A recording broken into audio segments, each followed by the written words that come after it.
don't care who you are or who you love. Just show up real, that's more than enough. Say what you mean, be wild, be free. The world needs your truth unapologetically. Woo! No shame, no fear, no judgment zone. If you feel alone, you're never alone. We rise with the rhythm, we move with the light, and we hug at the end if we need it tonight. You be you, loud, proud, bold, and true. Light it up, let them see the real you. Dance it out, lift your voice and shine. We're healing, we're growing, we're crossing the line. You be you, oh, don't dim your flame. Live out loud, we're changing the game. This is love, this is soul, this is power and groove. Welcome to the space where you can move. Clap, clap, you be you live. Hey, clap, clap, come on and thrive. No fakes, no fronts, no filters tonight. Just real love, real talk, real life in the mic.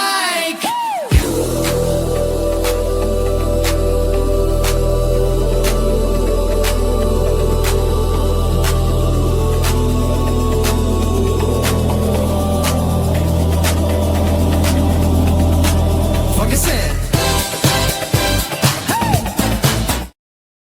Okay, this is Mike. Come on, what do you think? I loved it, actually. Loved. I loved it. So I told you it was going to cut off at the lull, so I cut it off maybe like a second too late. But the outro starts with the dun dun dun. So it's a pretty funky beat, and it talks about why we're here in the middle of the song. Peter, thoughts? Be free. what are your thoughts about my musical endeavors? That's great. I loved it. Did you really? Yeah, it was great. Okay, You didn't see good. me dancing, bobbing my head. Yeah, but you're a nice guy too. So I'm being serious. It's great. welcome everyone to UBU Live. I'm William Rochelle, and you can call me Bill. Today's a very special edition. I'm joined by two powerful, thoughtful men, Peter Mulfler and Michael LeBlanc. And I've known Peter for a while now, and I just get tongue twisted whenever I say your name. So forgive me. So if anyone wants to know how we got here, I'm going to tell you the truth because we are always honest. I think Michael and I were probably both very tired. We were at Go Brunch, and Peter was revved up on whatever type of power drink he was taking, and we said, "Hey, let's go live on Wednesday." And then Michael said this morning, "So what are we talking about?" Is that how you remember it, Mike? Yeah, pretty much. Well, because we talk about between you and I and the rest of our clan, we talk quite a bit, going Well, back let's not and use the word forth. clan, chats. but go ahead. Okay, our group, our tribe. Okay, there you go. And of late, we've had some late night Go Brunch activity, and so all manner of fun things come up. Yep. Absolutely. And before we get into the topics and everything else, I have a couple of things. First of all, do you want to tell everyone what Go Brunch is? I'd never heard of it. It's kind of like a coffee shop.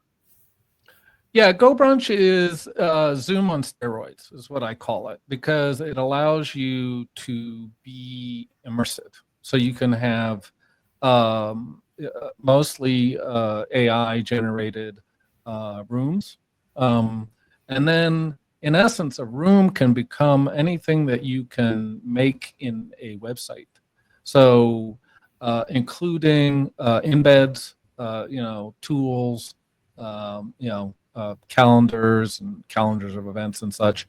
But the biggest thing for me is It's just so immersive, and particularly after you're in the room, they're the screen that you create is called a room, and Right. then rooms can be part of a space, and so. And you can share, you can share your spaces and stuff with your friends, or if you are running a business, you can actually run your business out of your rooms. So you have voice and video, and now better text capabilities. So I'm kind of excited I'm a community builder, and I think it's well on its way to becoming maybe the next great thing in community building. That's interesting. I'd never heard of it until recently. How safe do you think it is? I'm always leery whenever I go to new sites. I haven't. I actually want to hear what security testing as a security maven. Right. I would be very interested to know what security. Now I think just from a general security perspective, you have to have the link. It's not really open to the internet unless you have a domain and you set it up that way. But mine aren't. So that perspective, I call it security by obscurity. Got it. Okay. But I would like to know, like, they're trying to build in So you're going in and out, Mike. There's some So level you're of like- security there. Yeah, you're going in and out, like you're freezing up. Are you seeing that, Peter? Yeah, a little bit, but I mean, we can still hear you. Just your image is freezing, but we can still hear you talking as you talk. Yeah. So I have a question for both of you guys. You ready for it? I don't know if Mike's Mike, ready. Mike is not. Mike, did you faint? Did he die? Sorry, I'm just trying to do it. Can you hear me? I can hear you now. Yes. Okay. Hopefully that Daniel, we're talking about Go Brunch, or were. Yeah, I don't know if he knows Margaret Martinez or Richard Lowenthal. Richard's the creator of it, and if you know him, he can tell you all about Go Brunch. And who's Margaret? So Margaret was, at least she's one of, I forget what she referred to herself as, if she was like one of the, like, I don't know, Mike, if you can shed some light, if like he has like people that like try to promote it, or like representatives. I don't know if you're familiar at all, since you use Go Brunch more than me. Like a Go Brunch Yeah, influencer? she's an influencer, and then she's also worked with Richard. She's broadcasted something she calls the Jam, and so she plays music. But that was sort of a co-produced project between Richard and Margaret. Yep. All right. Here's my question, and I don't want either one of you guys to answer until I say 3, and then you both answer at the same time. You guys get it? Got it. All right. So, one of your best friends says, I have a secret to tell you, but you can't tell anybody. They tell you the secret, and it is super juicy. You're just like, oh my God, why would they tell me this? Because this is like mind-blowing. Is it okay for you to tell someone that doesn't know this person, will never meet the person, and you omit their name? 1, is it okay? So this is a yes or no answer. 1, 2, 3. No. No way. No way. You would keep it. You're like a vault. It's about trust. Yeah. Okay. And in security we have something called need to know. And if I'm engendering a trust relationship with you, regardless of who knows who, Right. first of all, you don't know that, because God only knows who's talking to who, and it can get out in ways that you never thought or intended. So I would say no. Okay. And for what reason would you say no? Yeah, I mean, same thing. Trust. I mean, if you want to build trust with people, the last thing you want to do is start telling secrets that your friend clearly doesn't want you to tell anybody else. Goes without said. Hopefully they will say something, but goes without said. If people tell you a secret, there's no need to say it to anyone else. There you go. Integrity, people, both of them. So, But Mike, Bill, ahead. there may be a caveat. The only caveat I could think of is if it's illegal, and particularly if it's Sure. like murder or something. No, Then no, no. I was that- thinking more along the lines like, oh, my side whatever is having a baby, or I'm pregnant with my husband's brother's baby. And someone tells you that, and you're just like, oh my God, this lady at work just told me this. So Mike, you said you were super excited about today's topic. So yes. what made you excited about it? Well, two things. I'm interested in the concept of legal ramifications and changes relative to ageism. Workday? With the Workday. And I'm also very excited to either share with you or point you to some resources relative to things that you can do to keep your a correct mindset while you're in job search, particularly if it is lengthy, and it's not to do it alone. Yes. And I think that's how I feel about being connected to this kind of group that we're kind of forming. It really has helped with, me getting out of my head as we go down this search. And people don't really talk about it a lot because you're not supposed to talk about your job search. You're supposed to act like, oh, I really don't need it. I'm just, I'm retired right now, and if I feel like going back to the office, I will. And that's really not what you're doing. It's just what you're saying to people to keep them out of your business. So did you know that the Workday lawsuit originally came about in 2023 and it was rejected? Mm-hmm. I think I knew that later. When I first heard about it, I don't think I knew that. So I found that out later. Yeah. So I tried to get as much, bullet pointed data out of it. Is the suit still going? So yes, it's a class action, and there are people behind the guy that originally filed it, who was, I think, Peter Mosby or something like that. Mobley, I think. Mobley, yeah. And were you surprised that the algorithm was pushing aside people over 40? Like, was that shocking to you? Me personally, no. Yeah. Did it make you feel a little bit more, that makes sense why my phone hasn't been ringing? Well, I believed ageism was a thing before, or with or without AI, right? I believe And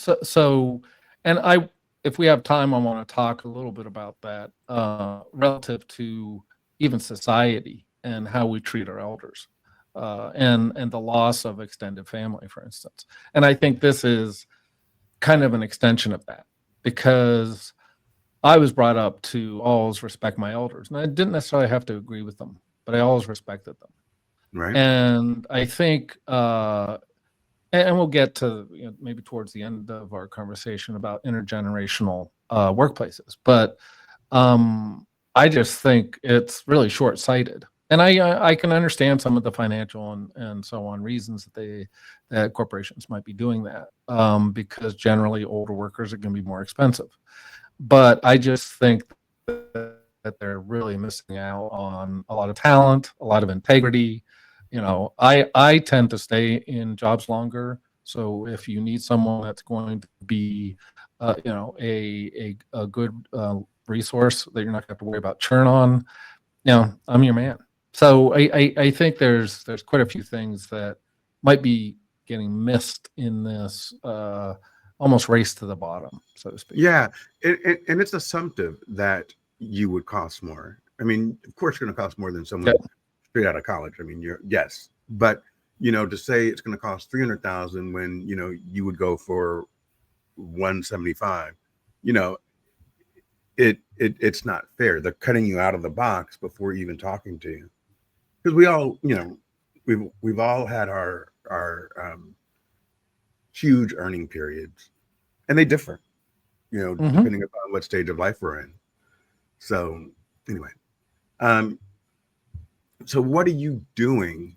I know what I'm doing to cope daily as you wait. I'm gonna let you go ahead and talk, because Kenny said I talk too much. Well, I don't pay attention to Kenny much anyway. As far as, I mean, I laugh at his comments, but I don't necessarily take them to heart. Occasionally. So there's a couple things. First of all, I think it's really important, and this is going to sort of was one of my main points, is to have a job search council. What does that mean? And there's actually a book written by a gentleman I'm going to forget the name of, but it's called Never Search Alone. And I think it's important to have, a small group of people that you can meet with at least first. We met weekly, then bi-weekly. I think we're now trying to meet once a month. But it's just touching base. I don't even know how to explain it, because I've been through quite a few job search groups. It just feels different when other people are in the same position that you are. You don't feel alone. You don't feel like it's just you. I think when you get isolated, to your point, Bill, you can really get in your head, and it's kind of hard to get out of it when you're alone. And then there's a number of things you can do. Like I exercise when I get really in that headspace where I need to get out of the ruminating. Then I just go for a walk outside if I can, because of the heat lately inside. But yeah, I think that group process is really important. So one of the things that you said, which we really need to talk about a little bit more, is number one, it's an emotional roller coaster, and number two, it doesn't matter if you're a man or a woman, because men are taught, you don't have feelings, just get out and do it. No, my friend, every day, when you guys see me, I'm like, hey, let's go. And then, on the go brunch, I'm like, damn, what's going on? So I felt a little bit of redemption once I heard about what Workday was doing, because it doesn't make any sense. I mean, it doesn't. When Peter and I did an entire interview, and he said, you killed it. And I walked in there, my chest poked out, and Peter said, I did great. And they were like, nah, bro. I'm just like, okay, what did I do? So, but Bill, you are never going to know, though, because it could be ageism. It could be they already have an internal candidate. Unfortunately, I'm sorry. I'm just gonna.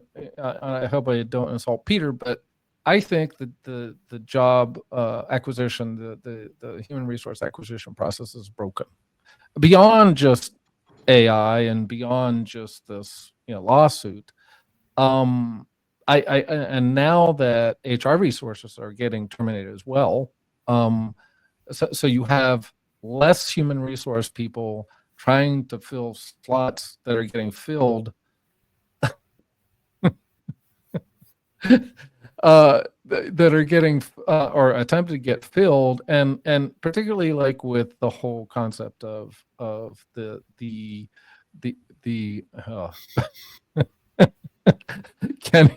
Kenny got me off my train of thought.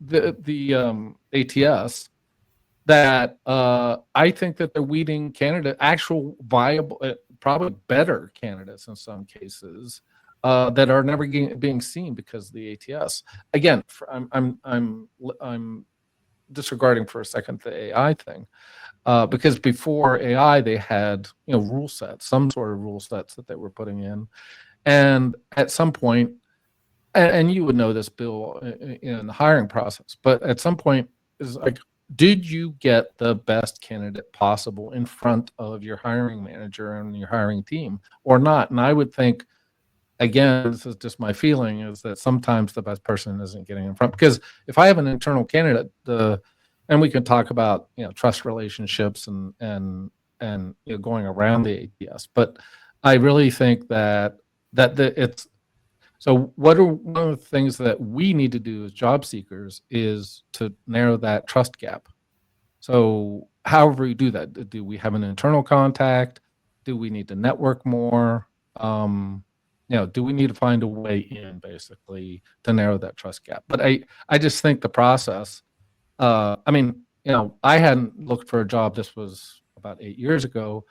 I had managed to stay employed for close to 30 years. And so a lot of people, I think, also, because of what's going on in the industry and in the economy, there are a lot of people that are getting released that have never had to deal with looking for a job. Right. I think you were referring to Peter, not me, when you said, are you getting the right candidates in front of the hiring manager? Am I right about that? Well, no, I was referring to Peter Yeah. about the HR process and the getting the right people in front. But you were a hiring manager, and so I was kind of questioning, did you? So my philosophy has always been different. I'm old school when it comes to candidates, and I believe that they're people. So even as a CEO, if someone came into the lobby and said, hey, I just want to drop off my resume, the receptionist would call me and say, there's a guy here that's dropping off his resume. And I would feel as if this guy got put on his best Sunday suit and his good shoes, and he's walking around handing out hard forms of his resume, I'm going to speak to him if I'm not in a meeting. I'm going to speak to him. I'm going to tell him to go online and fill everything out, and then reference, me or reference Kelly or somebody in the notes so that we have a record of it. But I'm going to take it, and I'm going to do this.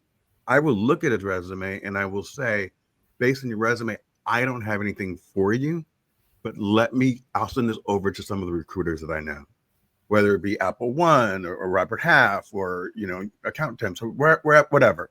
I always had at least a temporary account, someone that could place you while you're looking for a job, for a temporary job.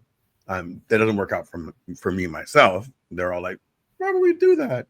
But I can help other people that way. And I think that it's part of that pay it forward mentality. I think in Peter, I don't know if you agree or disagree, but I've been talking about the same thing over and over and over again. It's not about what I can't do, it's what I can do. So I can't financially help you right now, but I can put you on my podcast, or I could write a newsletter about what you did for me, or I think when I first met Michael, I wrote like 4 different articles about him. I didn't even know the guy. He was like, hey, I need help. And that whole entire week I was plugging him. I don't know if that sounds right, but anyway,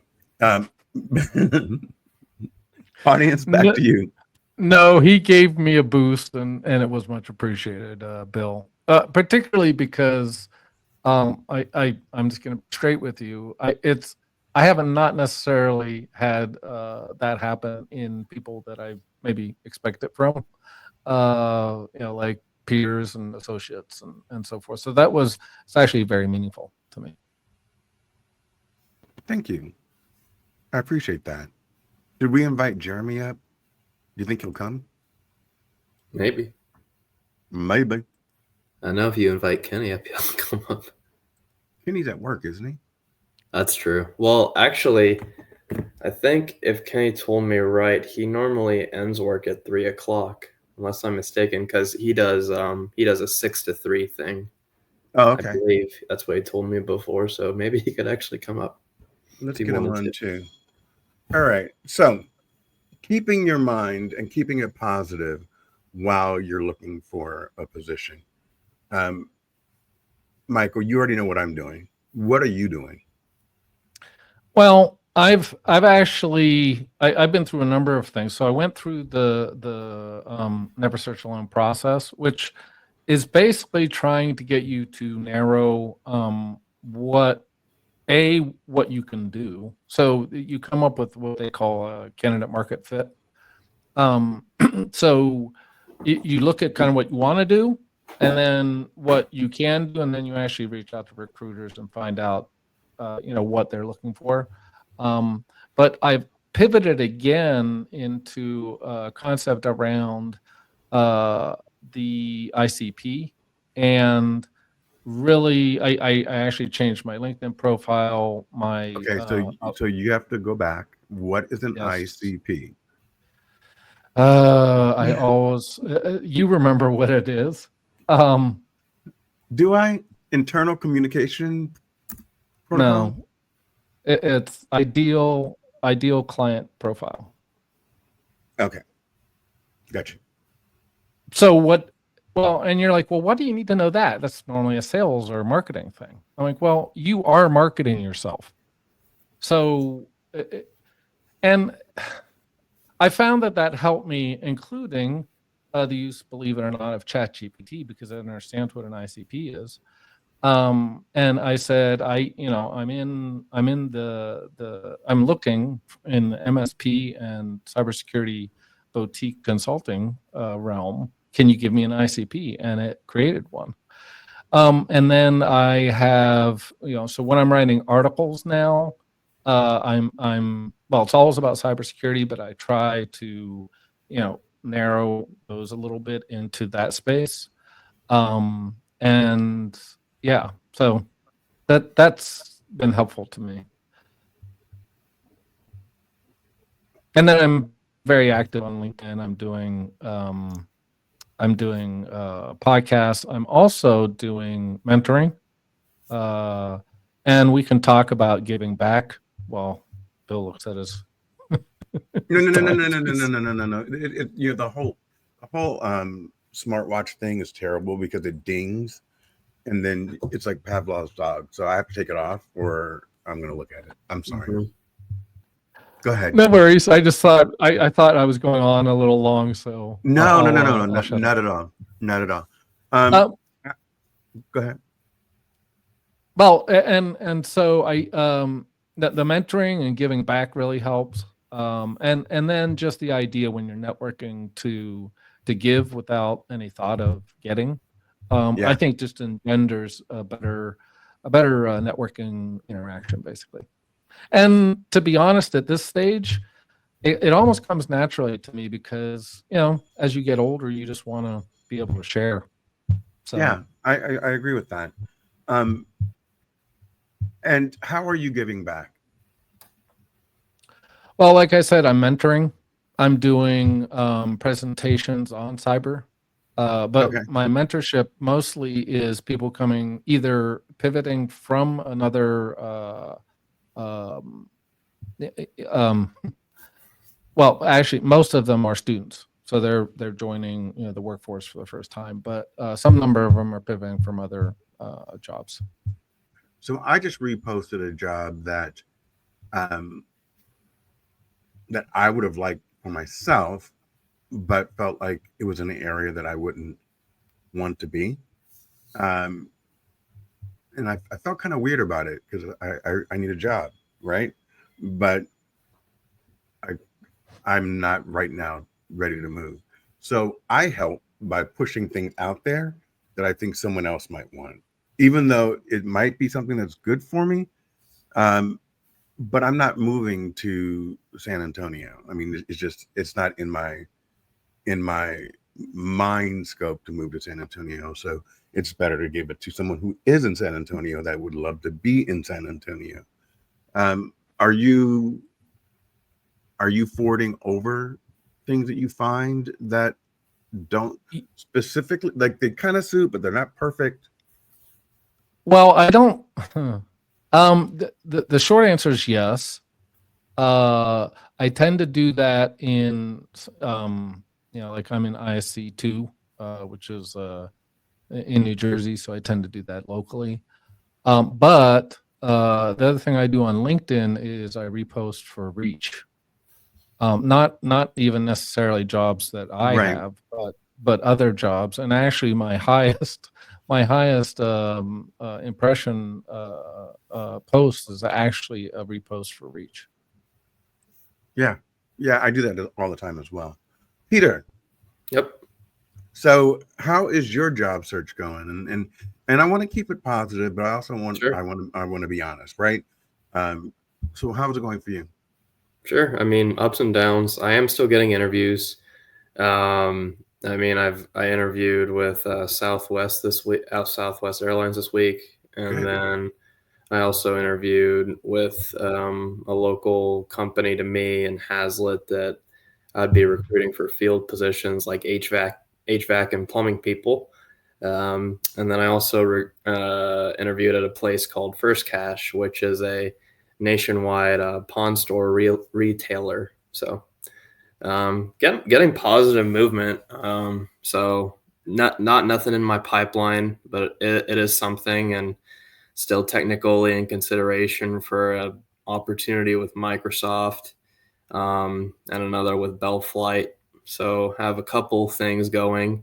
It's one, but got to make sure I make sure to keep my recruiters that are interacting with me on game, because they're not talking to me like they should have, because I am a recruiter. I know what you're supposed to do, and they're not necessarily doing what I want them to do. But I stay positive in that I know that I'm doing what I can to be noticed. I'm not just sitting on the sidelines thinking that, oh, they'll call me back when something's available. I mean, it's happened to me a few times where things get away from me, especially whenever I was at the agency work, is that sometimes you're dealt with a lot. For instance, myself, I would hire for 3 to 5 positions a day, and those positions could change every day.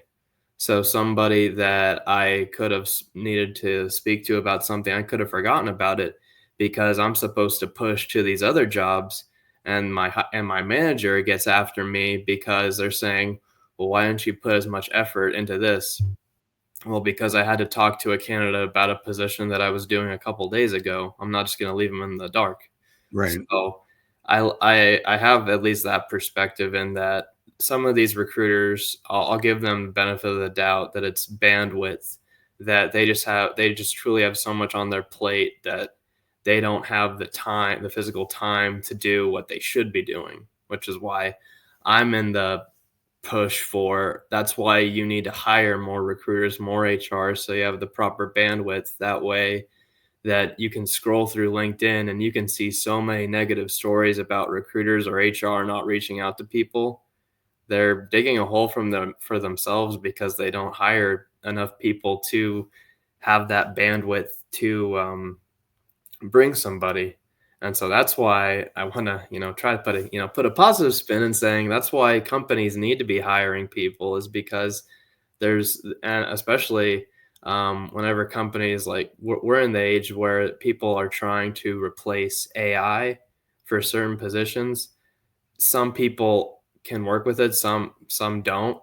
But there are articles that both praise and don't like how AI is taking over. So it's not perfect. So that's why you need people. And then I was just reading Spencer's question to see if it was something for not related necessarily. Or let's see, we are proper thunderstorm tomorrow. Luckily, I don't have a thunderstorm here. But yeah, I mean, as far as just staying positive, the main things I like to focus on is doing everything that I can do so that I can go back and say that, things, and I try to keep it in my head that things happen for a reason. As much as you may not like it, if people aren't responding to you, regardless of how many phone calls, texts, emails, going there in person, whatever you can do to get their attention, if they still don't show that attention towards you, it's for a reason. You may not like it at the time, but it could very the idea is that it's pushing you to where you need to be, not where necessarily you want to be, because you'll most likely end up where you'll need to be as long as you're putting in the effort in order Yeah, to go where you want to be. absolutely. I absolutely agree with that. Um, so you feel like you're doing everything you can. So because you feel like you're doing everything that you can, you're not having peaks and valleys in throughout your days. Well, I'm having valleys for sure. The one thing that you guys were talking about a little bit ago, where actually if somebody were to hand you their resume, you would actually spend time to talk with them.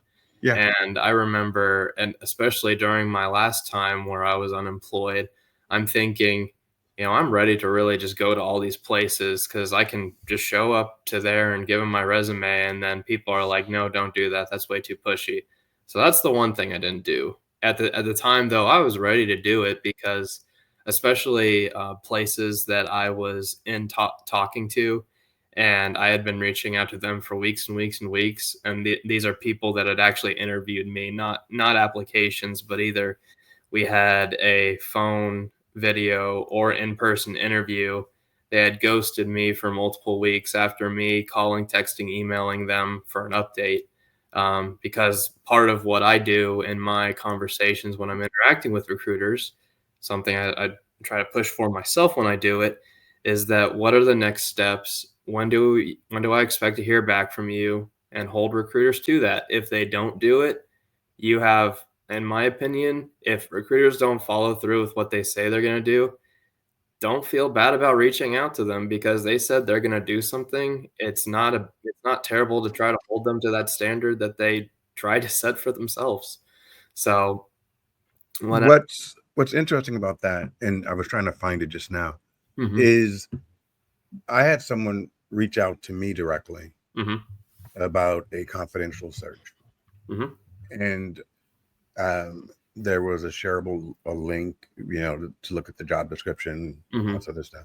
sure. The link didn't work, and I responded, the link didn't work, and yes, I'd be interested, and I'm free on these days and here, and that was yesterday morning, Mm, and um, I've heard nothing back.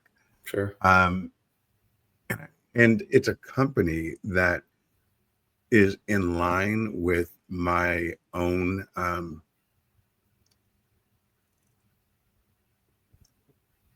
passions. How's Mhm. that? Yeah, it's in line with the things that I'm passionate about. So yeah, I would love the opportunity to talk about this and the positions, everything I've done in my past. Mhm. And then silence. So what do you do? What do you do?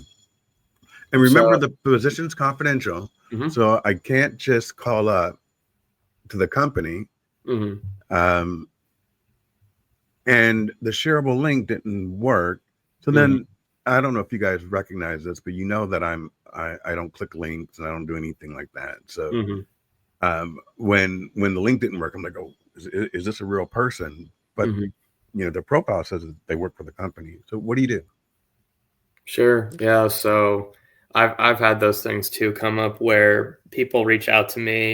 If I ever see a link on something, I immediately do as much background information as I can about the person on my own. So looking at their LinkedIn profile, seeing how legitimate it is there something weird about their work history or any of the posts they're doing, connection, number of connections, number of followers. And then I do a Google search about the person to see, do they actually come up? Is there any type of history? But then as far as like contact information, maybe you'll get lucky and like all LinkedIn profiles have that contact information. If you have that chance, that's great.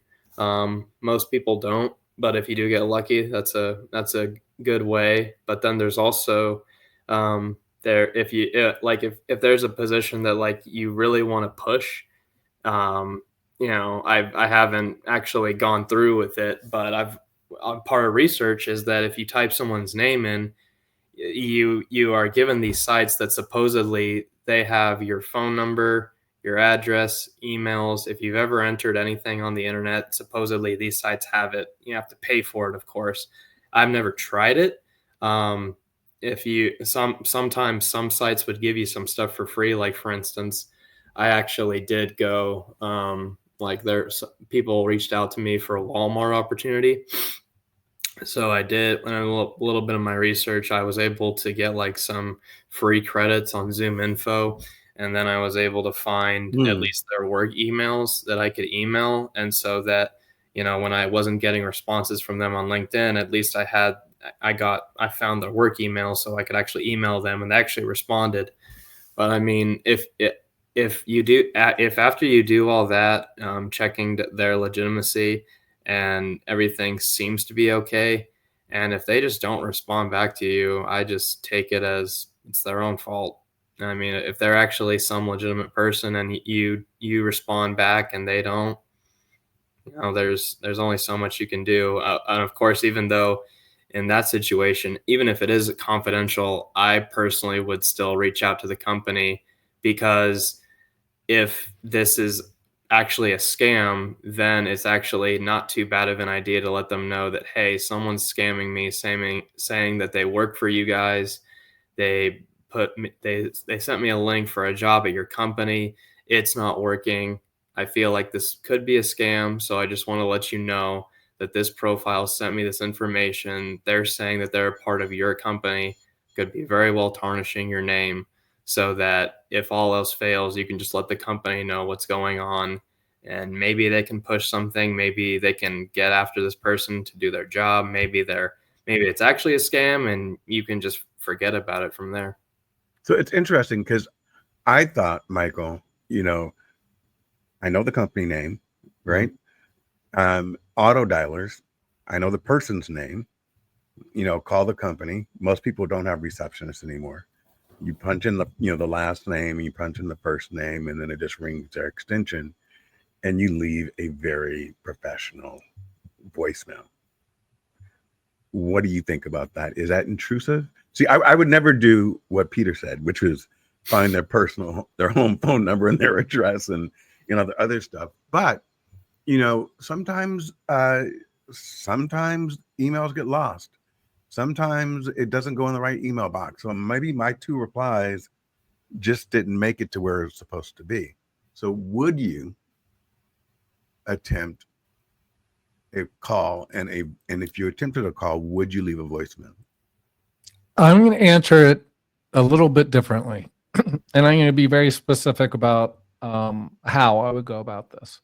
So there's a site called Hunter.io, and Hunter.io will give you, for any domain that you give it, meaning if you know what the domain of the company is, which you should, or you should be able to find out relatively easily, then you just go on there and say, what is what's the format? Is it first initial dot last name? Is it first name dot last name? You know, whatever. And you should be able to actually get a viable email. So I would start with email.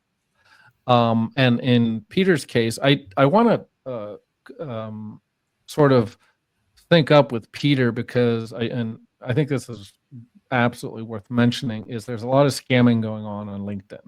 And well, there's a lot of scamming in general, because so many people have been relieved of their positions. There's a lot of scamming going on. I followed it, to Peter's point, 0 connections, 0 posts. I'd have to look to see how long they've been on, but the chances are I'm just going to pass. I'm going to pass on anything like that. So there unfortunately there's a lot of scamming going on. But once you've gotten past to Can I stop you for just a second? Because you are in cybersecurity. Yep. What's the scam? So having someone reach out to me, what would be the scam? that there's no job. And Yeah, and but the what are reason they what well, are they getting okay, from me if they're not your responding? information, your phone number. They've gone so far as to demand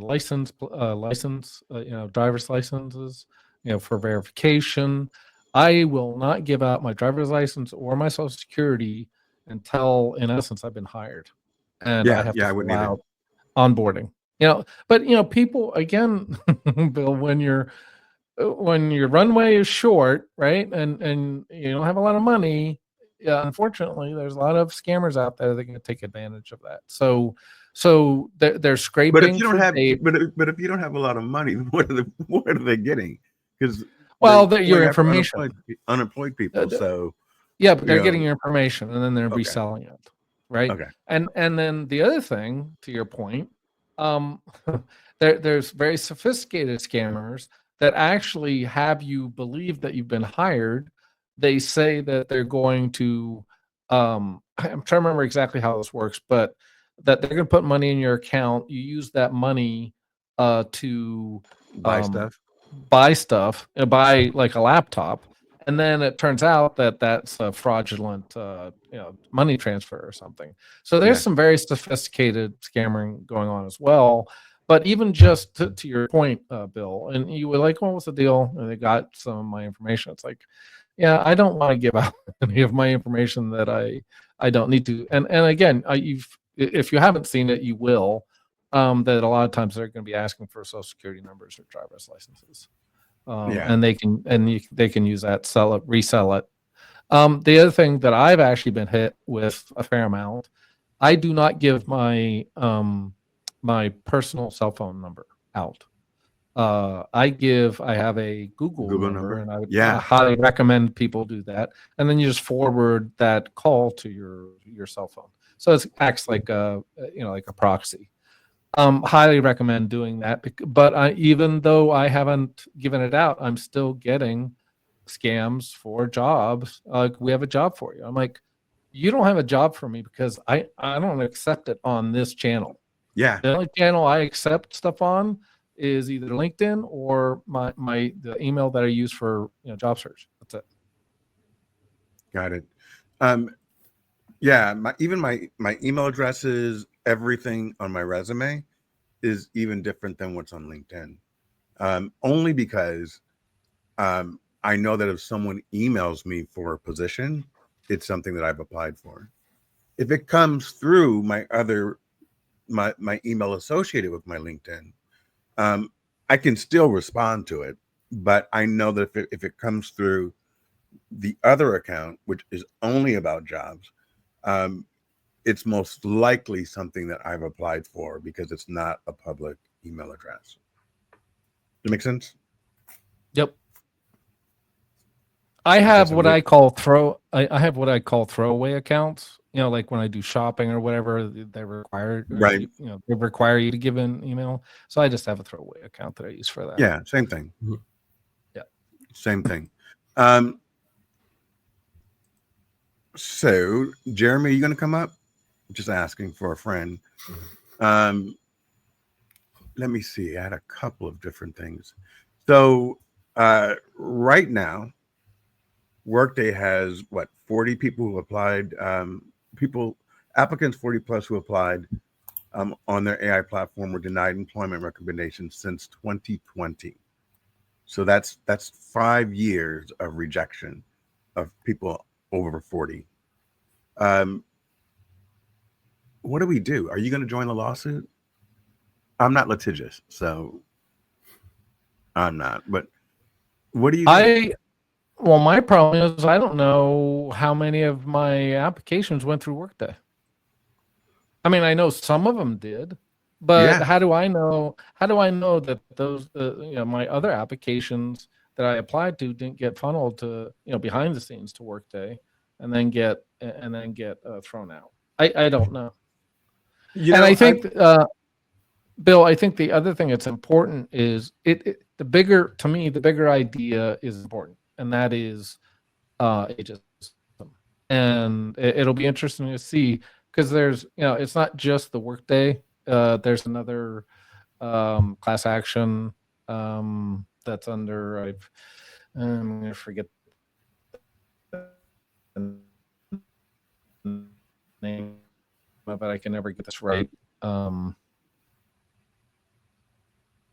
Anyway, there's another class action under I don't know if it's California. Anyway, I'm forgetting what it's under, but Good. Sorry that your memory is going. But I've actually called people. Like a lot of times what I'll do now is I will send in my resume through the applicant tracking system, and then after a week I will send it to the job poster through a direct message along with my resume saying, hey, I applied last week, just wanted to make sure you received everything, and they've told me I haven't gotten anything from you. So there's also that where the system is either in this case I don't even feel like it was suppressing the resume. It just didn't even show. Well, if you're sending it through LinkedIn, chances are, unfortunately, Bill, there's a lot of senior people that are not on LinkedIn, right? So if they're getting a LinkedIn email, they're probably not seeing it. Now you should, you're going to say, no. When I'm applying, I'm applying through their system. Yeah. And then but their system is saying, oh, when I email them, they're like, thank you very much. I never received your application through our system. I don't show you in there. Yeah, because how else when I apply, Bill, I literally get a no like within minutes. So that tells me that there's some sort of pre-filtering. Now it could be, and someone was I don't know if it was you mentioning it, but on what's the LinkedIn easy apply, they have these other questions, additional questions, and I think so that doesn't even get to the ATS if they have filters on there that must be like required, like a master's degree, and you say no, then it may not even forward it to the ATS. Right. So I don't know if you do easy apply or whatever, but or even maybe even in their own system, if like up front, if it's like must have a BS or something, and you don't have one, then it may not even actually put it into the system itself. So the question is, and this is for you, Peter, is it wrong to answer the questions to get past the system so that you can get the interview? Yeah, I mean, I do it. You do? I mean, I know because at least I can't say for all companies, but I know, say specifically for Boeing, if you want to work there, you have filtering questions, and we would set it up ahead of time to where, like Mike was just saying, that if you don't answer a question a certain way, it's going to kick you out of the system. Then, of course, there's also the background information of if a hiring manager was expecting a certain candidate and then he got kicked out of the process because he answered a question incorrectly, then we have to go through the whole thing.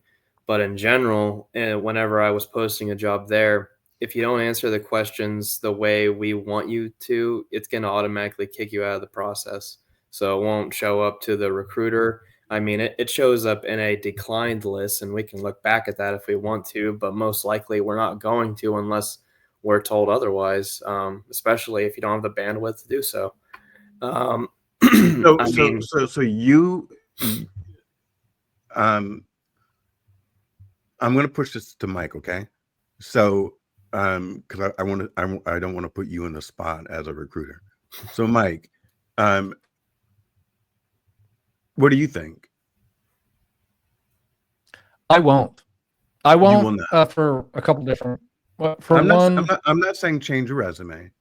I'm saying that there's a question on there that it requires a yes or no, but you fit your background, your years of experience, have you qualified as having a master's, right? And they're asking you, do you have a master's? Well, hold But on. go ahead. If they say master's or equivalent Work experience, experience. then I will say yes. Okay. But if a lot of them don't do that, a lot of them is strictly a master's, and I just say no. And because I'm like, excuse me, you can see very quickly on my profile and in my resume, I have a lot of years of experience. If Mhm. you think I need a master's, I'm the wrong person, or you're in the wrong search. Because I was a CISO for 13 years. If you Yeah, think I can't be a CISO, but the question is this: you're and I'm not advocating for either one, and that's also why I took Peter out of the conversation.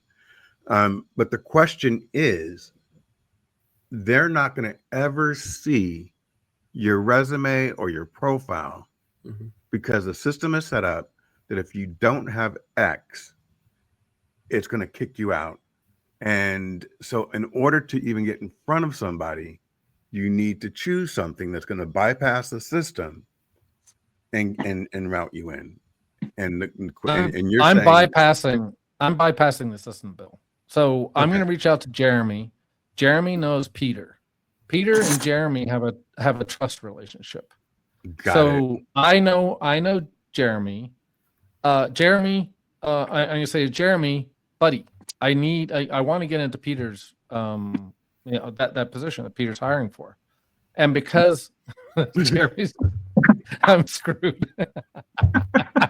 so so Jeremy says, okay, Mike, I'll do you a solid. And then he goes to Peter and because, and this is what I'm talking about, this trust gap, right? Yep. Because think back Bill, you're going to be a little different. And I'm just going to say this. I think you're a little more generous and a little more people oriented than a lot of people, including, higher up in the stack, and you can say no or yes. I'm just going to say you are because of what you I said. appreciate that. And, I appreciate that.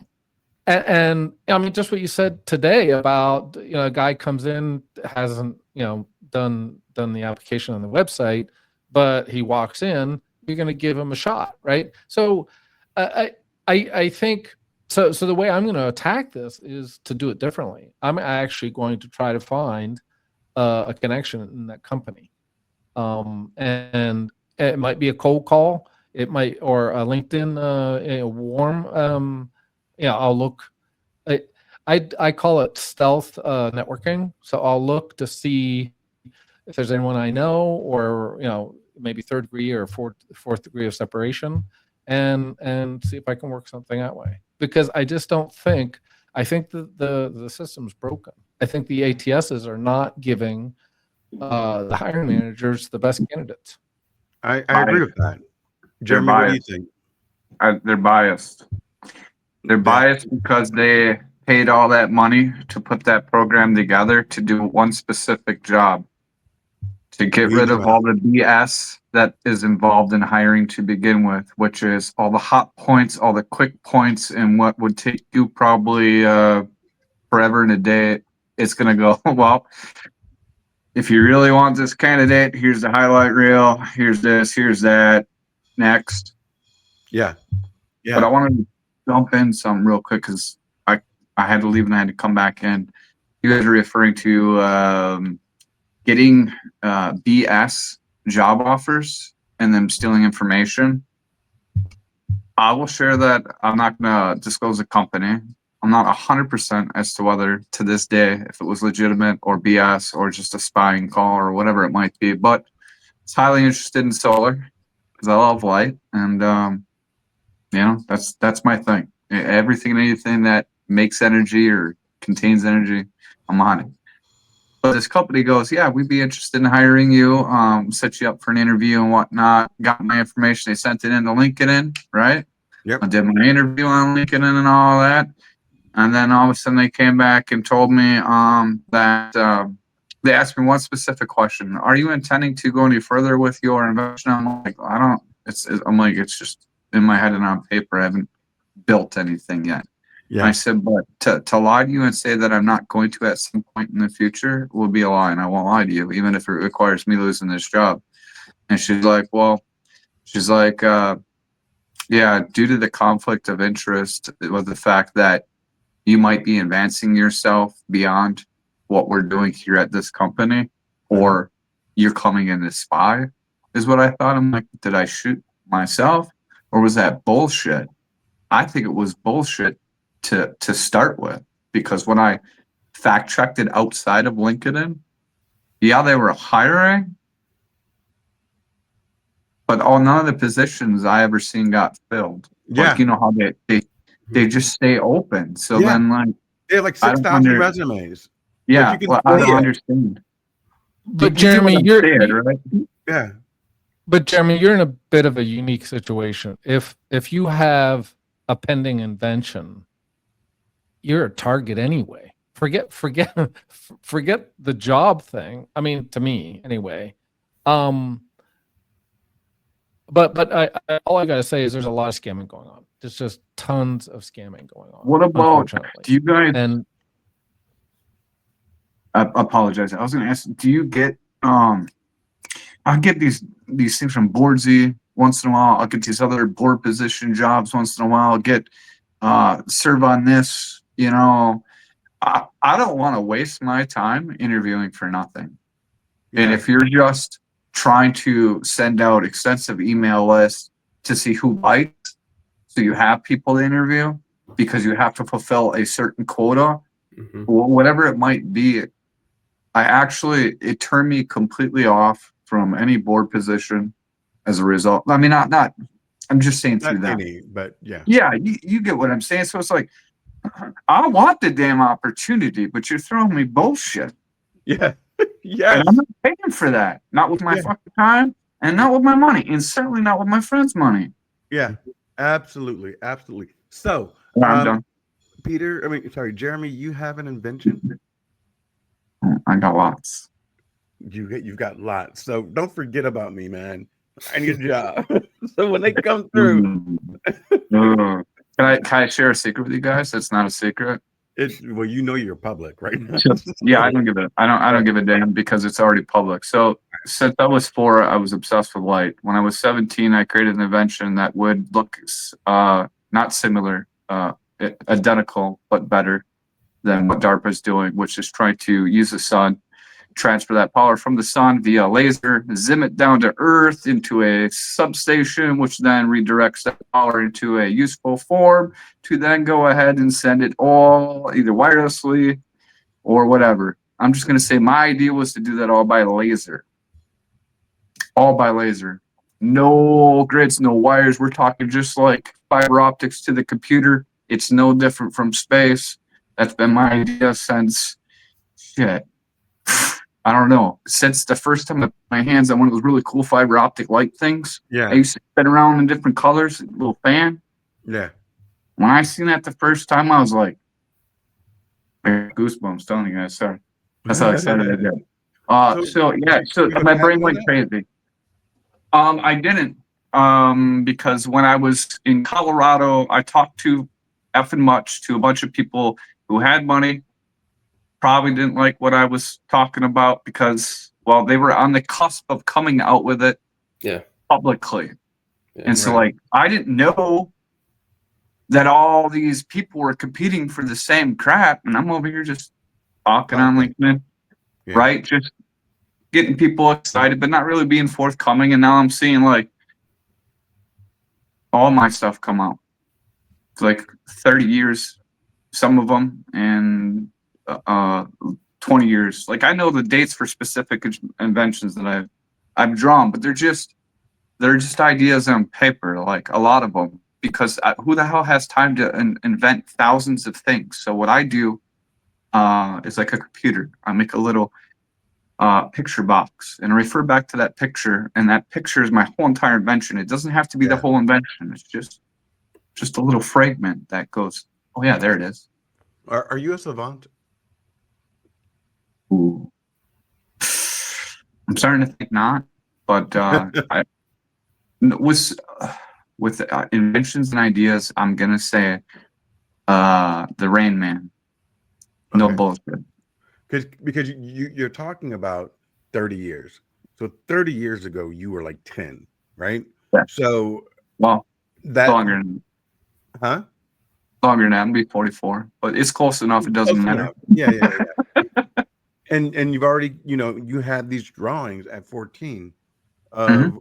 what you thought certain things can do, and these I are was things that going, you're describing that normal people wouldn't even consider, right? I um, mean, beyond that. I just want to get with the right people. That's all. It's the whole reason why I came to Lincoln to begin with, is to be found, not to be a star, not just to be a human being who loves on people, who has really creative, unique ways to solve problems. Uh, just looking at it. you're And such a good guy. what's great about me and what I love about this kind of a situation, my dream was to be sitting in a room with a bunch of people one day, just like me, or similar, or have like abilities that want to contribute or maybe be a part of. There won't be enough Shark Tanks for me. Right on. Like Right for on. real. Like, so I want to share. So like I want to eventually get there. I've been a troublemaker, most of my life. Like I've had a shitty life. I am only realizing the fact that I have been the biggest brick out of all the bricks that have been thrown at me, no matter how horrible they have been thrown. And so to rebuild yourself up after that and being attacked, getting thrown off a damn mountain, getting shot at, and all these people dying, all these crazy things, listening to a voice that doesn't exist to others, but that voice allowed me to save many people. And if that wasn't for that, dude, I would have never left Wisconsin. I would have never left my comfort zone. I would have never had the courage to go beyond paper to creating an actual prototype, which I'm capable of doing. It's just some of the things that I've come up with. When I was out in Colorado and I would draw out in the open, I'd have people coming up to me all the time, and weird people, spawning, like just out of the ordinary behaviors is all I'm saying. So like I just came out there to save a guy and I was going home, but I stayed out there, went to college for computer science while helping out the homeless being attacked. Like, Why were you shitty. being attacked? Oh, well, I decided, well, I could have basically just not have been homeless. I chose to be homeless. My fucking truck broke down. I wanted to make a damn point, and I figured it was like, if these people don't have a right to live, what the fuck does anybody else have a right to live either? Whether their circumstances put them there or not, whether they're choosing to be pieces of shit or not, I guarantee if they had the right choice, they would choose differently. But because they feel themselves, they didn't. I was the guy, dude. The guy was like, go, that one, that one, that one, that one, that one. Just nonstop, 45 people in total before I left Colorado. So what I'm saying is that I went out there. I left a note for Elon's brother after being approached by his friends of the family. And I didn't know none of this, by the way, before I left this note. And I just said, one day I hope to meet your brother. I said, I'm not asking for favors. I'm not asking for anything. I just have an invention one day that would make what he has with the Model 3, make him absolutely to not be able to be competed against. So eventually, like, I left a note just saying, hey, this is my information, my number and whatnot. And then I even purchased a beautiful dinner at his brother's restaurant, only upon learning after his friends, kind of like sought me out of the community. And then, I don't know what the hell happened, man. It wasn't my plan, man. I swear to God, guys, like my whole life got thrown in the washing machine. Like I had just conquered 90 days straight of getting off methadone with just marijuana, because the medication they gave me didn't help at all. Nothing. I was going nuts. And imagine getting off doing that, you guys. Imagine a guy going, yeah, pack your shit up. You're going to Colorado. It doesn't tell you where. 24 hours. I got 4 hours to tell my brother. I'm like, hey, I'm going out to Colorado. I can't tell you why. I lied to everybody because I was afraid they were going to lock me up. If they would have locked me up, I would have never been able to save that man or the other 44 people or myself. So what I'm saying to you is like, imagine everything you ever wanted to go for in your life. You finally have that moment, right? And then God goes, you know what? You may or may not make it. Do you want to go? I said, I'm going. I built my shit up like a brick shit house. I was flabby, fat, 195 pounds. I went out, I walked that night, I went around the box, I prayed for people, I was doing shit I never did in my entire life. So all I'm saying is like, for me, God is everything, and I hate throwing it down people's throats. But the reason why I say it is because I got true miracles that I haven't told anybody about, and I have witnesses to them miracles.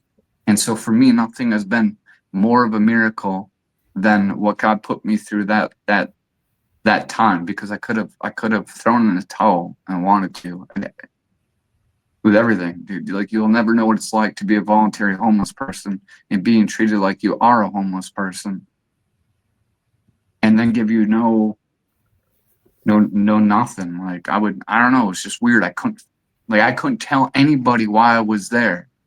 I lied to people. I had to. I didn't want to. You know, like, well, what are you doing here? I'm like, oh, I'm starting over. Right. You're like, because I didn't come there to be seen. I didn't come there to be heard. I came there to save a man based on a voice and the possibility that might or might not be true. So, like, all my life I've been inventing things because I've had to. And so my brain has developed an incredible, unique way that only a quantum computer is capable of doing when it comes to inventions, which is basically looking at you guys right now inventing and pulling up a holographic depiction of whatever's in my head. And I could do it anywhere at any time. It doesn't matter. You give me something and I'll give you 1,000 different things with the one thing you gave me. Wow. Just, yeah, like trying to bring you in, but I don't share this with people because I don't want to scare anybody. No, I I don't think scared it's fair. myself enough. Like, you know, like you get that point where you just, you know, your purpose is so profound that not even you can hold on to it. Yeah. But you don't know. You feel it. You're being pushed towards it. There's no definitive answer or right way to do it. You just have to keep going. You know, and like, You man, said it a few times, you know. TED Talk, something's got to give for a guy.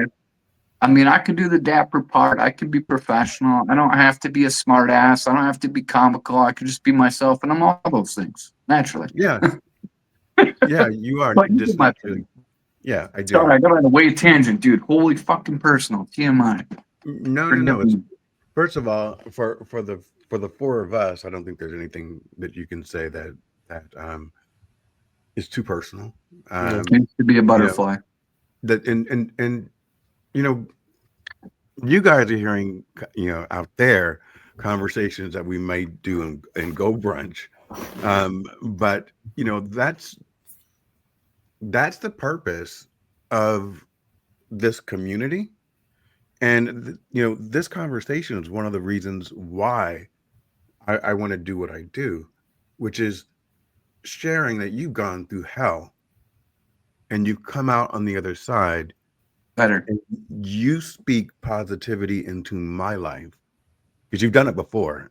You know, you've given me words of affirmation through comments and other things that you have said, which in the moment I needed.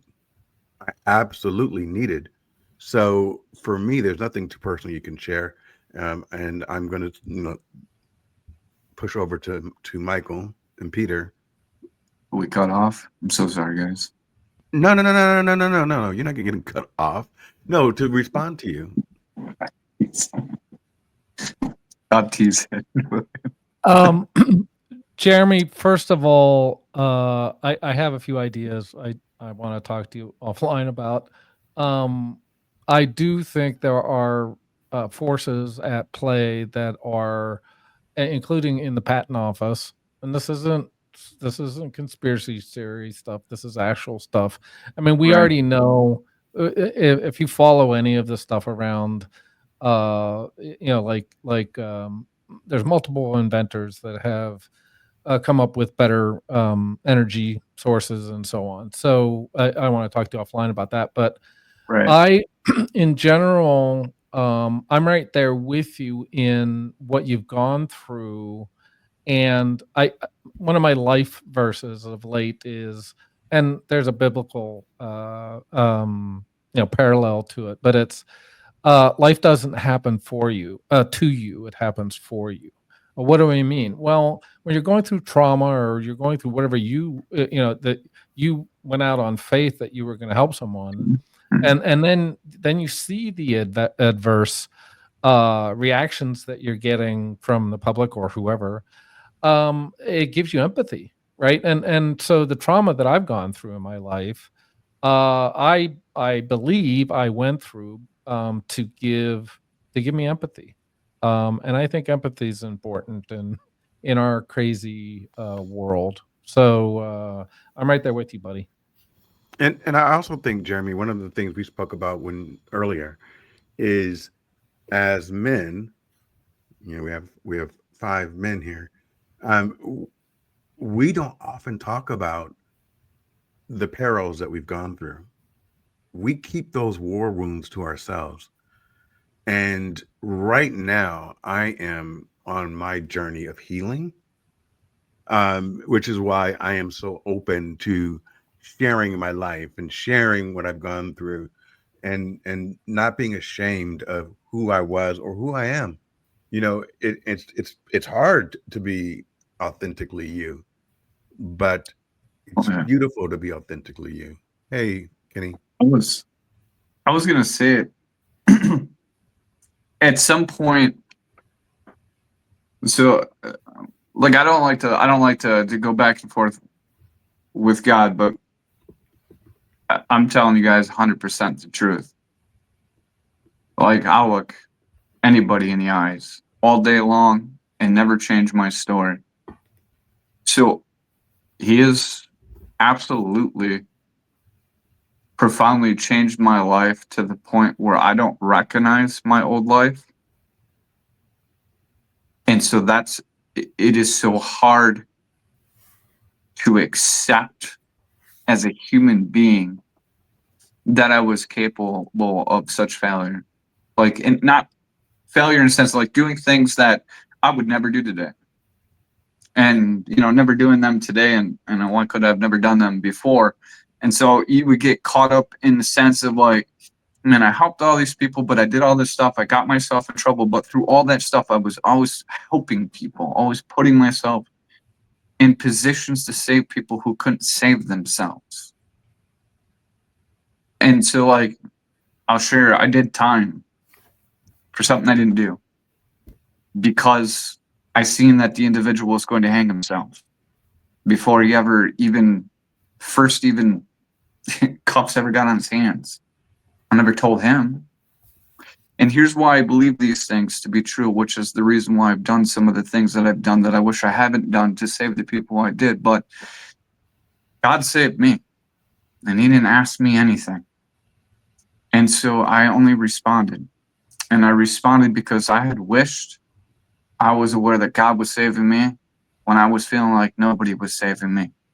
And it was because of those trials I was able to see the errors and the lessons, whereas while I was in it, I couldn't see none of that. All I could feel was the pain, the shame, and the remorse for my actions. But, it's like having so much shit in your life, and then you have to rewrite it all in your head. And so when you come up to an old situation with your new thinking, it's whatever's most powerful in the moment. It doesn't matter if you've been practicing 20 years, you need to practice every damn day. And so for me, we're like, I don't know if you got picked on in school. I got picked on in school. I got picked on in adulthood, where it becomes physical.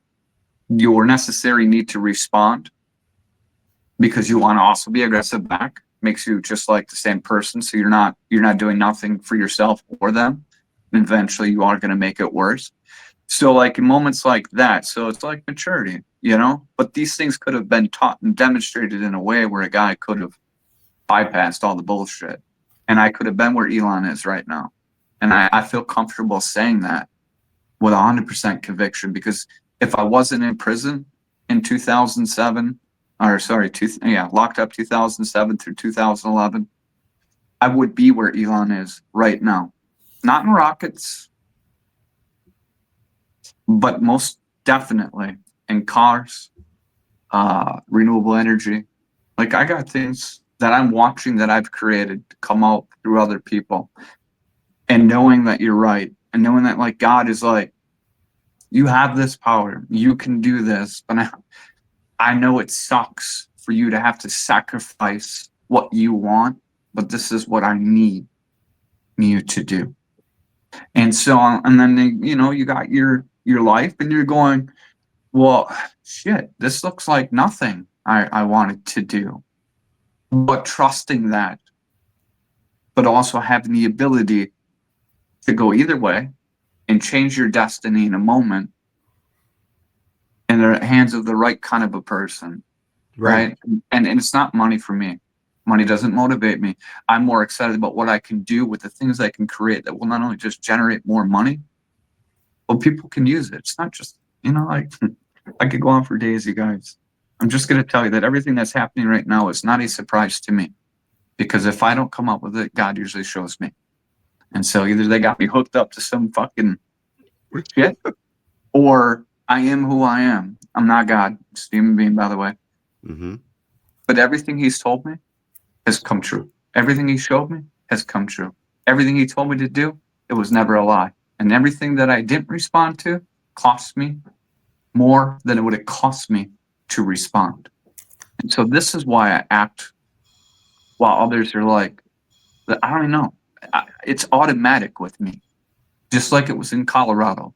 I showed up, befriended the guy, asked him to take him out to eat, get him off his ass, get to know him a little bit, get to know the community. 20 minutes later, I'm saving his life. But I knew at the moment I met him that was the one man I was going to save. I didn't know how. I didn't know why. He didn't look like he was in need. Seized out on me. I forgot my brother was there. Like it's hard to describe these events to people because I don't think it's extraordinary. Like it's a part of my life. What's not extraordinary is the fact that I've hid it from everybody all my life because I thought I was weird, different. You know, like these things are not cool to talk about. You know, God's great to the right people. You know, Jesus is real to some, but not all. You know, and so forth with all religions. It's just It's a shit show to tell the truth in its rawest form, whether people like it or not. So I will say that I have done more good in my life than I have done bad. But I'm saddened by the fact that I see the generational curse upon our younger, you know, everyone's children, you know, who have them. I see the same shit, but I see it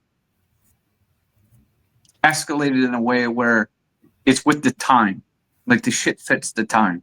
Like, so I'm very good with patterns. Mm-hmm. So when these things happen, you know, whether it's your life, my life, or anyone's life, I don't know. I know what to do. And if I don't, I'll find somebody who does. Like I don't just leave somebody hanging.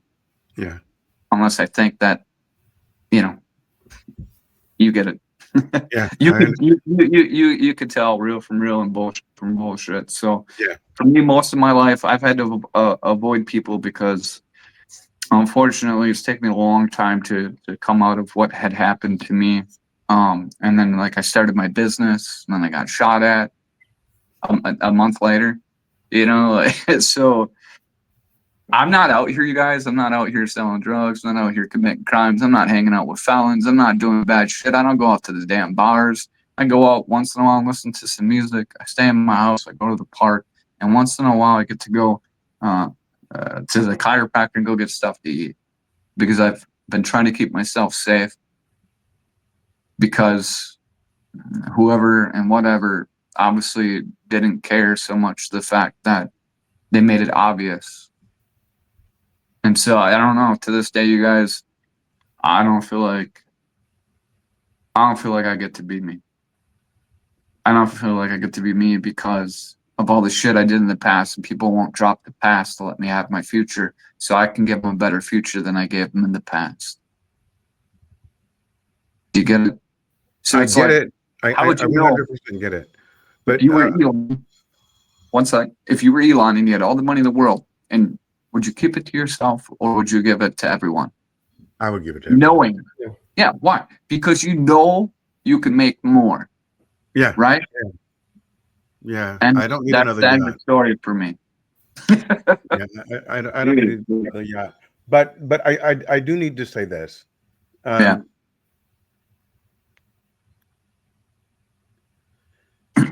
We need to embrace our past, but we also need to understand that that's not who we are today. And so you, Yeah. my friend, are loved, and you are worthy, and you make a difference in other people's lives. So, with that said, I want you to remember that that's who you are today. And whoever you were, I'm sure that they were terrible. You know, I'm sure you did your things. Oh shit, that was bad. But you know what? That's not who you are now. You know, and whatever call you got from God to go to a specific place, that's where you were intended to go. Would have picked So- anywhere else. Trust me. That's the thing too, you guys. I just like I don't know where everybody's at with it, but like when you're called, you're called. And there's nobody to argue with but yourself. And so it's like I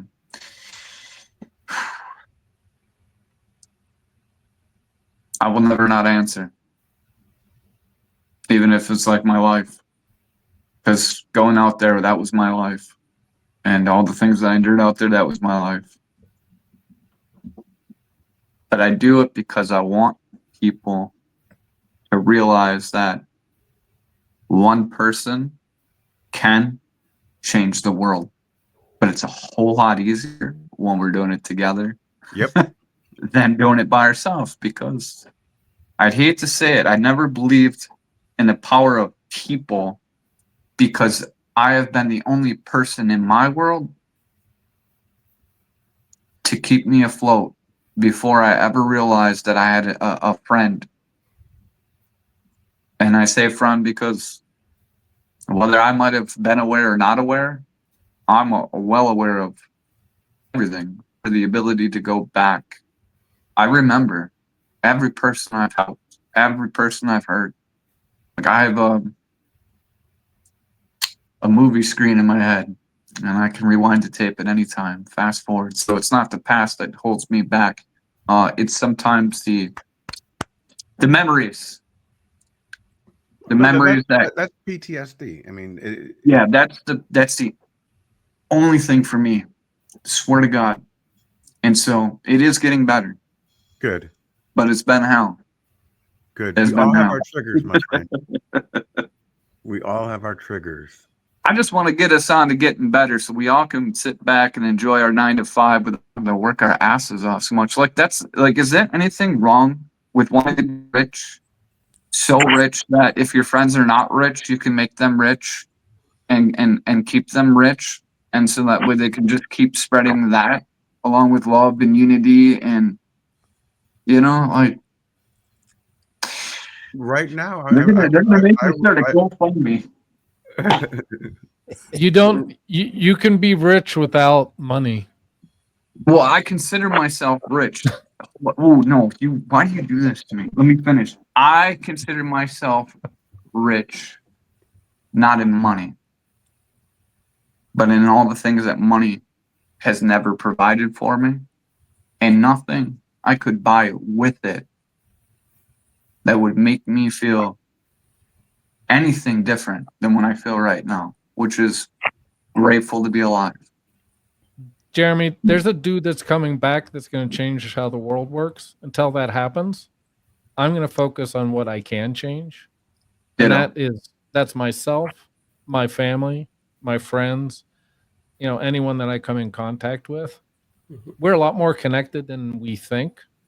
I believe both, from being imagers of God perspective, but also just in reality, I think we're going to find out, through whatever mechanisms, it can. I think we actually are a lot more connected. I don't know if you've ever gotten a call that you know who it was before they called.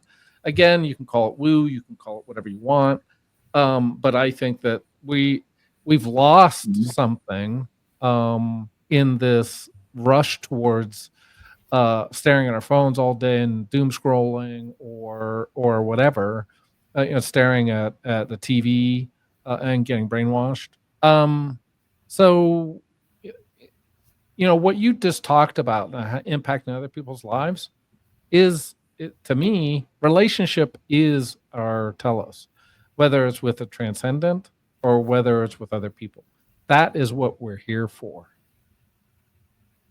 So, Yeah, that's I my will- share for today. I'll say, I thought I was going to be an aerospace engineer. I mean, that's what I was growing up with. And I'm more proud of what I've done for God than anything that I have done for myself. I am proud of the accomplishments that have brought me to where I'm at right now in life. But I don't take it. It has taken me 43 years to appreciate taking credit for the work that I've done, because I've been so stuck in survival that I don't know. I just never. I don't know. I just accepted, like, you just have to get through it. You get what I'm saying? Like, you don't appreciate your own success Yeah. until you appreciate it. Right. And it's not even the success that you will appreciate, but the journey that brought you to where you are now successful. You will appreciate that more. And I know that. So, like, I'm taking my sweet ass time, but I am about ready to jump out for real. Like, and find my tribe, meaning, like, I don't want to attract people who don't give a shit about people. Because if they don't give a shit about people, I know damn well they won't give a shit about me. And I give a shit about people. So for me, that's really important when making connections. I've had lots of them on here. I've had thousands. I've gotten rid of more people than I've kept over the last 5 years. I was big on here. I was small on here. None of that matters. Do you know what matters out of all the connections that I have made? Is the ability to have a genuine conversation with a genuine individual, whether it be male or female, and to just appreciate having something that's real. And it just costs you your time, a conversation. That's it. Like, to me, that's like the start of every great thing ready to happen in comparison to some of the other things. You know what I mean? Like, everybody's shows are different. But I want to leave everybody with an impact, whether it's financial or it's physical or it's mental or it's something good. Like, you get it. You do it every show, William. You do it. You really, do you know you do it? Are you aware of it? Yeah, you do it at, like, every show. You always leave everybody with something to bite on in the end that would make them want to come back to your next show to see what else you're going to leave for them. Well, So, but you've been a part of that. You've actually, commented and said things that have driven the conversation. So, none of us do it alone. I mean, I always talk about Kenny, and I always talk about Peter, and I always talk about you. There's always these gems that you guys have helped me with. I mean, why are you guys laughing? Because I'm like looking at Peter and I'm like, man, how long is it going to take before he says something? Yeah, say something, Peter. Yeah. Like, well, that was a lot. Now, what do you? How do you follow like a story like that? A story of Stenographer. resilience. Stenographer. I mean, if anything, what I wanted to say is, so the main reason why I remember Jeremy before, I don't know if you remember this, Jeremy, but there was an audio call, forget how long ago, and when we were doing the audio calls, I mean, he was kind of frequent in the rooms. I wish I can't even really remember his name. Don't know if you'll remember this, where he came up on stage, forget the subject too. But the main thing I remember is that this guy was in a ton of pain and he was going off for at least 5 minutes about a situation. Um, and then all of a sudden you came up and you were ready to make him feel better about a situation. And so after that, I'm thinking to myself, you know, I don't really know this guy very well, but anybody that does that is pretty awesome in my book. So I can see that from what you've talked about that you do care about helping people, because I saw that from you before, months before you even said this today. And I'm really sorry about your past, but I'm really glad that you're here. I'm really glad that all the trials that you've been through have made you the person that you are today, and I'm forever grateful. And like Bill was just saying, that even though you might not have been in our conversations before, you do help us think more about things, and I do appreciate you being in our group, being in our tribe. So if anything, I just want to say thank you for being the person that you are. Well said, Grasshopper. Well, I'm interested in hearing from Kenneth. I feel like I'm an intervention. Come on, Kenneth, come with it. Go What do ahead, you got Kenny. for us? This is a great conversation. You almost had me in tears. Thank you for the invite too. You're welcome. Oh, he's getting serious on us. Peter, Yes. you didn't tell them everything. Uh-oh. What'd you do? What did I forget? You know what you forgot. You know what you told me last night. We promised to keep I need a little more. We promised to keep his OnlyFans account private, and we weren't going to share that globally. So I don't know why you're doing that now, Kenneth. You know what you did. Keep going. I need more. I need more to go off of. Okay, center point. How about that? My job interview?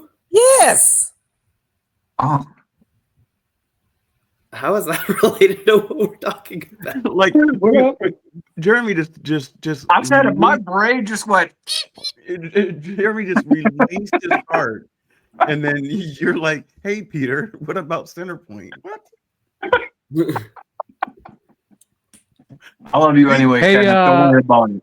Do He you was have in anything town to and say to didn't visit Jeremy? me. Hey, Ken A, read the room. We love you. Yeah, You know. I think you're missing the point. All you need is love. It's not a hard point to miss. Bring us Michael, you have a on- hard stop in 12 minutes. Is that right? There you Michael? go. You have a hard stop in 12 minutes. Is that right? Like 5:50. Okay. So let's get your final thoughts in on today's Did you hear me? episode of UBU Live. I can hear you now. So let's get our final thoughts in on today's UBU Live with William Rochelle. But you and only you can call me Bill.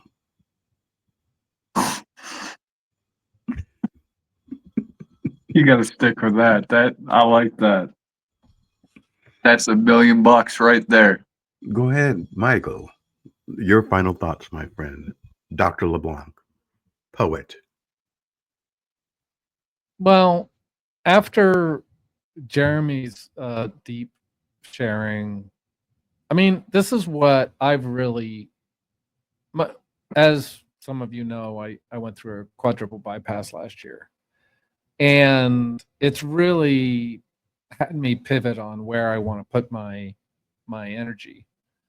And pardon me if I get choked up, but I want to be present.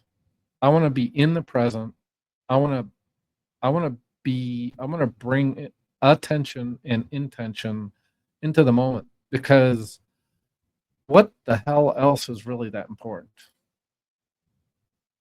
I That mean, moment. that moment and that person that you're in front of.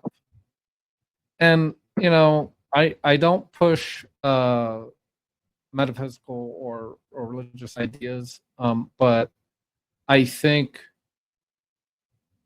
I I think and Bill, I think I released it, a poem, or sorry, a song called "In the Present," or "This Present Moment," and Yeah. I think you shared it with it's us last week. I think I shared it last night, but it's to me, that's what's important. Whether you do that at work, and I also feel that we should be whoever we are, whoever we present ourselves to be. We should be transparent, authentic, and do it in integrity, regardless of where we are. And that way, you don't have to figure out who you lied to or whatever. Right. That's my share. And that's why you're not going to click that box that says you have a master's, because you are living your authentic self, and whoever hires you is going to hire you for who you are. Yeah, and I mean, beyond that, I think I'm hoping anyway that the people that are hiring people that are looking after their secrets and their privacy Mhm. expect that level of integrity. So Absolutely. Foghorn Spence, welcome to the show. How are you? Sounds great. Uh-huh. Yes. No. he's upside down too. He is upside down. Kenneth, listening to this conversation, it's gone on for an hour and 45 minutes. What nuggets of gold do you want to share with us today? Be yourself. You be you. And me be me. Absolutely. Peter? I would say be as positive as in life as you can. And one thing that keeps me positive is having a good group of people around me like y'all. So Yeah.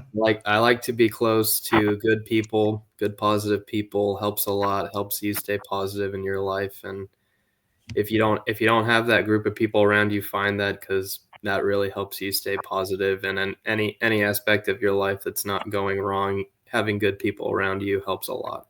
It does. It does. And keeping your mind strong, because why am I upside down? Did my picture fall through a wormhole, or did it just accidentally move? So I have no idea, Spencer. That's just how you came up. Yes, it's very, very strange to me, Peter, that stop. Why are you guys laughing? I can't stop looking at it. Okay. So, To me, it's so cool to have this network that's virtual, that we all feel like we're connected, and we share things that, like right now we're sharing publicly, but this is usually something that would be a little bit more like behind the scenes.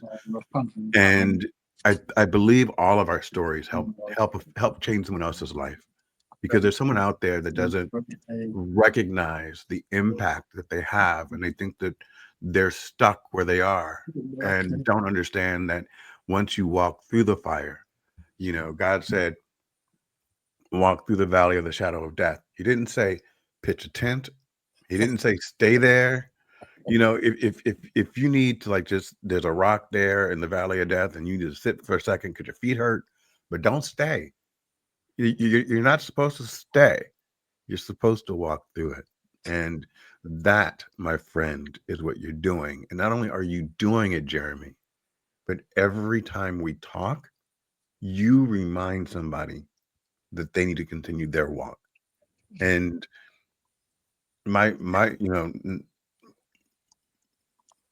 I'm not going to share war stories, but I take the energy from you and it helps me. And I want you to remember that. I want you to remember that, I was sad one day and you told me, hey, what you're doing really makes me feel better, or you're doing a great job, or keep going. Hello. You've literally said that to me. Hello. And I appreciate that. I really, really do. And today's share, Kenneth, mute yourself. Today's share was really, really great. Really great. So, Hey, Bill, just to key off of that real quick. We don't know when we're being authentic and sharing like he did, who we're going to touch. Because often, I mean, I think he got to experience, in his situation, or at least some of them, he got to see the impact of what he was doing. Hello. But I think sometimes, like, again, we can share war stories, but I had a specific one where I had shared something. A young lady came up to me, and get emotional, and she said, "Mike, you give me hope." So I got to experience that. But there's a lot of times I think that, and this is both positive and negative, but on the positive side, I think sometimes we may be impacting people's lives and we may not get to hear about it. right. So just keep on keeping on, and doing and being your authentic self, Jeremy. Absolutely. No, I agree. Spencer, we can't hear you, but we can see you now. So you're getting one step closer. So you might want to unmute yourself.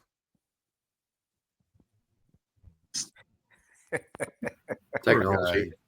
It's the little mic on the bottom of your. It could be left or right. There you go. Or no, that's Jeremy.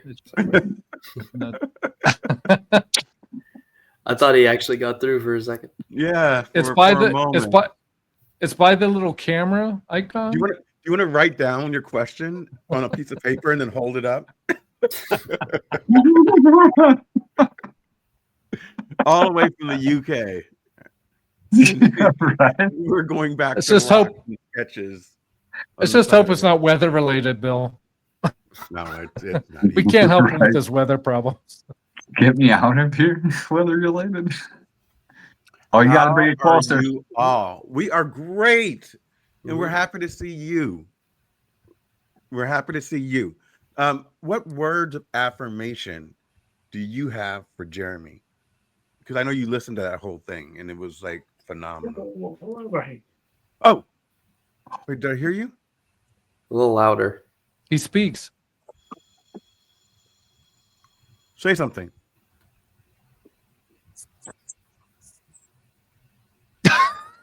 Maybe if you address the person you want to speak with his hand over his mouth He was struck. again. He was struck dumb. Bill, he was struck dumb. I He see was so influenced by Jeremy. I'm sorry. You're unmuted, so you should be able to talk. No, I can't. We can't hear you. All right. So Kenneth and Jeremy and Can you hear me? oh Can you hear me? yes, yes, yes. Hang on, fine. Okay, sorry about that. Before I would like to say hello to everyone. My name is Spencer. Actually proud to get my damn hero battery done horribly wrong flat. So I will have to pick up with no sound, and I've got Kinnicky 24/7. All I'm hearing is a big loud ringing bell. So my nickname is Foghorn.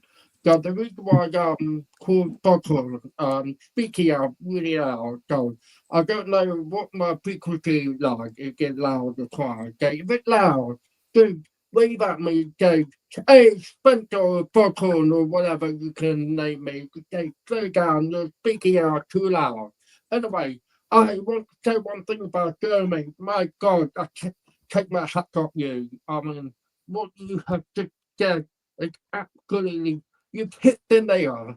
I have been through to this situation back in about during the pandemic, COVID, and I thought I'm actually the odd one out here because of my disability, and I felt like I'm not part of this planet because I'm actually no, I have no hearing and I have got this alarm ringing bell that I've had it for 51 years. So but it's been a horrible journey. But hey, I've learned to overcome it by we have to learn to be strong, be happy.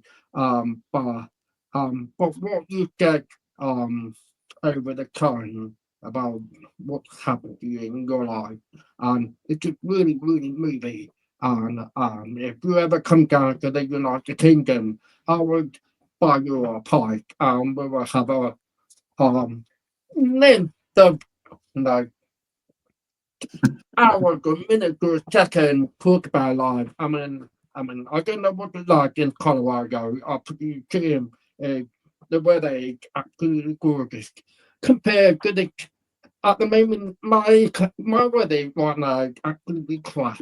But I know I can't speak too blunt, but what you describe about what you go with your life it's just very real, very raw. Please remember, you have us, and if you ever want to share about anything or about everything, you can always drop me an email. I'm more than happy to give you my number, and we can have one-to-one, or we can have a group chat.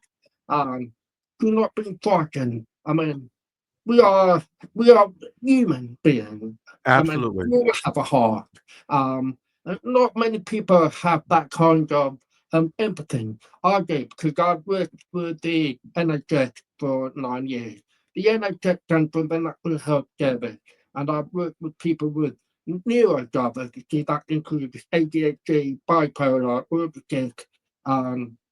Because of the system we're living in the UK, we are very backward because of the backlog of the NHS. There are thousands of children need to be seen to the specialist, and it's very, very tough at the moment.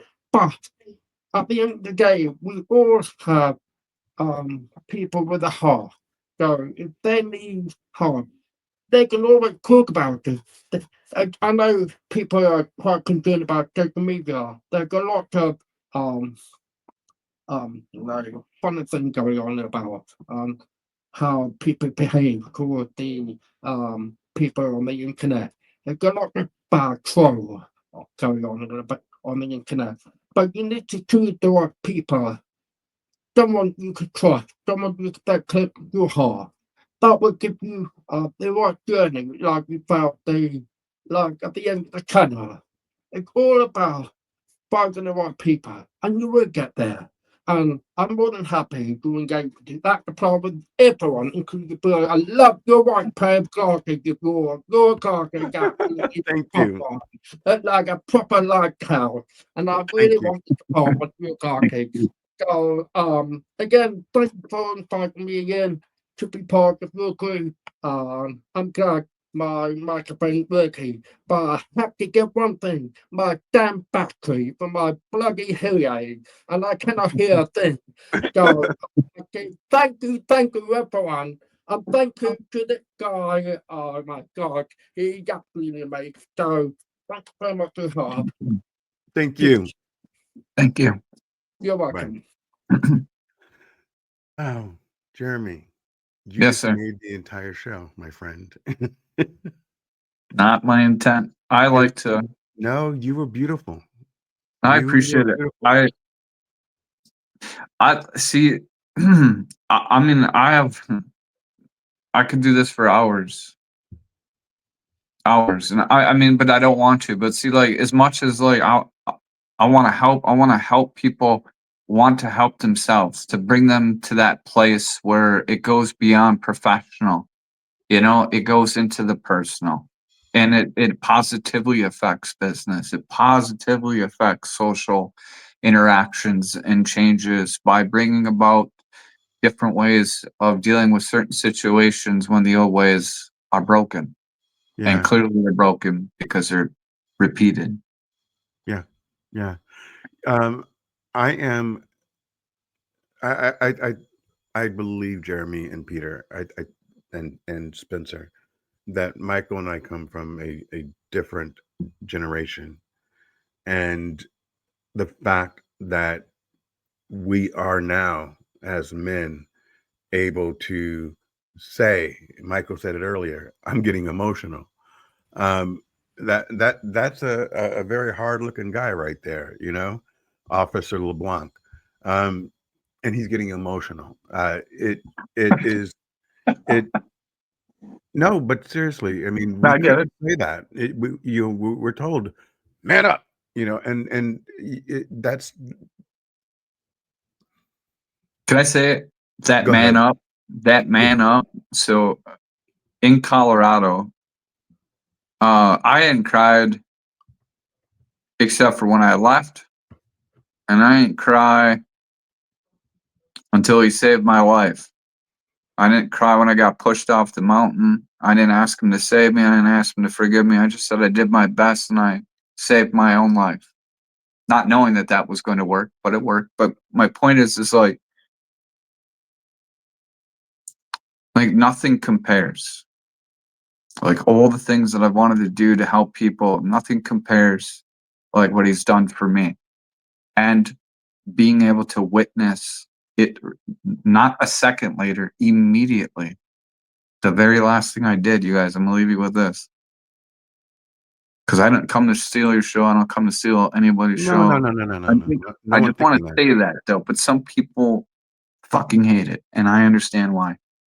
I like to contribute, not steal. So my point is this: is that you really never know sometimes how important a selfless decision that takes away from you gives life to somebody else. And what most people don't realize is because they feel they keep giving and not getting.